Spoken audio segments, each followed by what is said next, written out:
এ cube plus B cube এই দুইটা রাশি মান বের করতে বলা হয়েছে। তো প্রথম আমরা দেওয়া আছে দিয়ে প্রথম আমরা ক নংটা সমাধান করব। দেওয়া আছে দিয়ে আমরা লিখলাম a plus B equal 3 ab ইকুয়াল 2। তারপর আমরা প্রদত্ত রাশি দিয়ে আমরা লিখলাম a square minus ab plus B square, যেহেতু আমার এই রাশিটার মানটা জানতে চেয়েছে। তো আমরা একটু সাজিয়ে লিখি, a স্কোয়ার প্লাস বি স্কোয়ারটা আগে লিখলাম, তারপর মাইনাস abটাকে শেষে লিখলাম। তো এখন যদি আমরা এখানে তাকাই যে এখানে আমরা a square plus B square একটা সূত্র শিখেছি। সূত্রটা হচ্ছে যে a plus B whole square minus 2ab, অর্থাৎ এটার পরিবর্তে আমরা এটা লিখতে পারি, অর্থাৎ a square plus B square সূত্র আমরা বসিয়েছি। তারপর এখানে মাইনাস ab যেভাবে আমরা এইভাবে লিখলাম। তো এখন যদি আমি এখানে মান কিন্তু আমরা বসাতে পারি, কারণ আমার a প্লাস বি মানও জানা আছে, এবির মানও জানা আছে। তো আমাদের মানগুলো বসাই, অর্থাৎ a প্লাস বি ইকুয়াল জায়গায় আমি 3 বসালাম, তারপর এ হোল স্কোয়ার তারপরে -2 লিখলাম।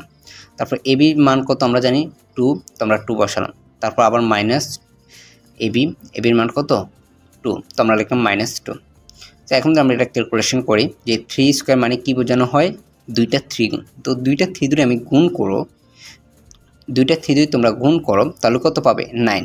আবার 2 এর সাথে 2 যদি তোমরা গুণ করো তাহলে কত পাবে 4। আবার এই -2 যেভাবে সেভাবে থাকবে। তো 9 থেকে -4 -2 অর্থাৎ -6 বিয়োগ করলে কত হয় 3। তো এটাই হচ্ছে অ্যান্সার। তো এটা হচ্ছে ক নংয়ের অ্যান্সার। এখন আমরা খ নংটা সমাধান করব। সো এখন আমরা খ নংটা সমাধান করব। খ নংয়ে প্রথমে আমরা দেওয়া আছে যে দুইটা রাশির মান, এই দুটো রাশি লিখে ফেলবো, অর্থাৎ a plus B equal 3 a b equal 2। তো তারপর প্রদত্ত রাশি দিয়ে আমরা যে রাশির মান জানতে চাইছি ওই রাশিটা লিখবো a cube plus B cube. তারপর আমরা a কিউব প্লাস বি কিউবের একটা সূত্র শিখেছি। a cube plus B cube সূত্রটা হচ্ছে যে a plus B whole cube minus 3ab into a plus B. আমরা যদি এখানে a প্লাস বি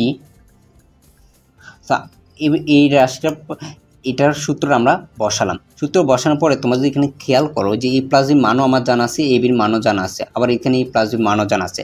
আমরা জাস্ট মানগুলো বসাবো, তারপর খুব সহজে এই অঙ্কটা সমাধান করতে পারবো।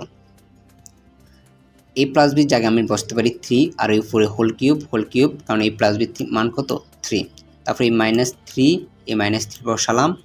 এ বির মান কত, বির মান 2 বসালাম। আবার এ প্লাস বির মান কত 3, তো আমরা ইন্টু 3 বসালাম। তো এখন যদি এখানে তাকাও যে 3 কিউব মানে বোঝানো হয় যে 3টা 3 গুণ। তো 3টা 3 যদি তোমরা গুণ করো, 3টা 3 যদি গুণ করো তাহলে কত পাবে 27। তারপরে মাইনাস 3 3 কত, আবার যদি 3 সাথে 2 গুণ করো 6, আবার 6 সাথে 3 গুণ করলে কত 18, অর্থাৎ 3 দুগুণে 6, 3 6 18। তো আমরা এখানে 18 লিখলাম। 27 থেকে যদি আমরা 18 বিয়োগ করি তাহলে কত পাবো আমরা 9, অর্থাৎ 27 থেকে আমরা 18 বিয়োগ করলে 9। এই 9 হচ্ছে আমার অ্যান্সার।